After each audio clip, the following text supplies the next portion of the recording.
નમસ્કાર વિદ્યાર્થી મિત્રો, ચાવીઓના એપિસોડમાં આપણે પ્રથમ 2ની, ત્યારબાદ 5ની, ત્યારબાદ 10ની એકમના અંકને આધારે ચાવીઓ શીખ્યા અને પછી સરવાળા આધારે 3ની અને 9ની શીખ્યા અને ત્યારબાદ બેયના કોમ્બિનેશન એકમના અંકને આધારે અને સરવાળા બેયનું મિક્સિંગ કોમ્બિનેશનના આધારે આપણે 6ની ચાવી શીખ્યા. હવે મિત્રો આજે આપણે ચાવીઓના આ એપિસોડમાં 4ની ચાવી શીખવાની છે.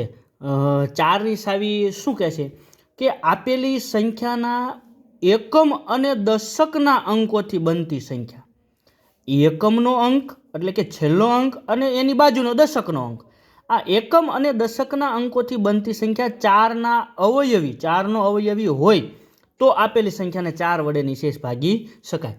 ત્યારબાદ મિત્રો અહીંયા થોડા 4ના અવયવી, 4નો ઘડિયો લખેલો છે. 4નો અવયવી એટલે 4નો ઘડિયો, 4ના ગુણજો, જે આપણે 3ના અવયવી લખ્યા ત્યારે આપણે શીખ્યા હતા. અહીંયા 4ના અવયવી છે 4, 8, 12, 16, 20, 28, 32, 36, 40, પછી 44, 48, 42, 56 એમ આગળ તમારે જેટલા ગુણજો, જેટલા અવયવી લખવા હોય તેટલા લખી શકાય.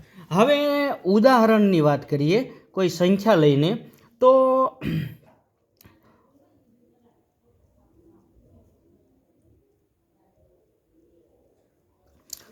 5,06,148.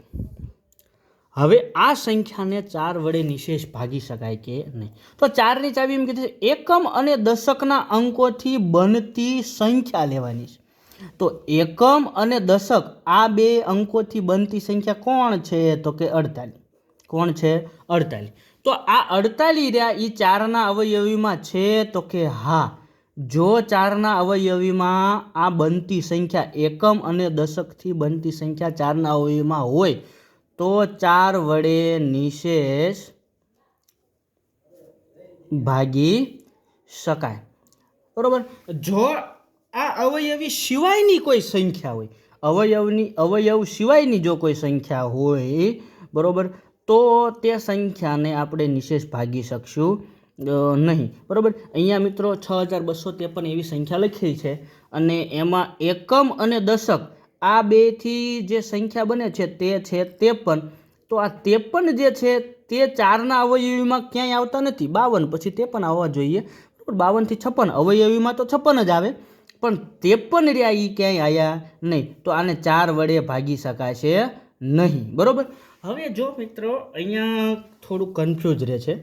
કોઈ સંખ્યા એવી આવે કે જે શતકવાળી સંખ્યા આવે, 100 વાળી સંખ્યા આવે, જેમ કે 1600 અથવા તો 2100 અથવા તો કોઈ બીજી સંખ્યા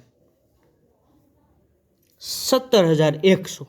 દરેકે દરેક સંખ્યામાં એકમ અને દશક શૂન્ય છે. શું છે? 0. તો 0 ને 4 વડે ભાગી શકાય કે નહીં? તો 0નો ભાગાકાર જો 4 વડે અથવા તો 4ના અવયવીમાં 0 આવે કે નહીં? બરાબર. તો અવયવીમાં તો 4થી ને ચાલુ થવાના છે, પરંતુ મિત્રો જો છેલ્લા અંક બે 0 હોય, શતકવાળી સંખ્યા હોય, તો એને 4 વડે નિશેષ ભાગી શકાય છે. બરાબર. છેલ્લા જે બે અંક જો 0 હોય તો કોઈ જાતની ગણતરી વગર, કોઈ જાતના અવયવી યાદ કર્યા વગર છેલ્લા બે 0 હોય તો તે સંખ્યાને 4 વડે નિશેષ ભાગી શકાય છે. જો મિત્રો 3 કે 2 થી વધારે 3 કે 3 થી વધારે 0 આપેલા હોય, બરોબર, અહીંયા 1, 2 અને 3 0 આપ્યા છે, તો આપણે તો માત્ર એકમ અને દશકનું જ કામ છે અને એકમ અને દશકમાં બે શું બન્યા? 0 મળ્યા. બરોબર. તો આ બે 0 હોવાથી આપણે આગળ વાત કરીએ એમ આને 4 વડે નિશેષ ભાગી શકાશે. બરોબર મિત્રો. ચાલો આજે આપણે 4ની ચાવી અહીંયા પૂરી કરીએ.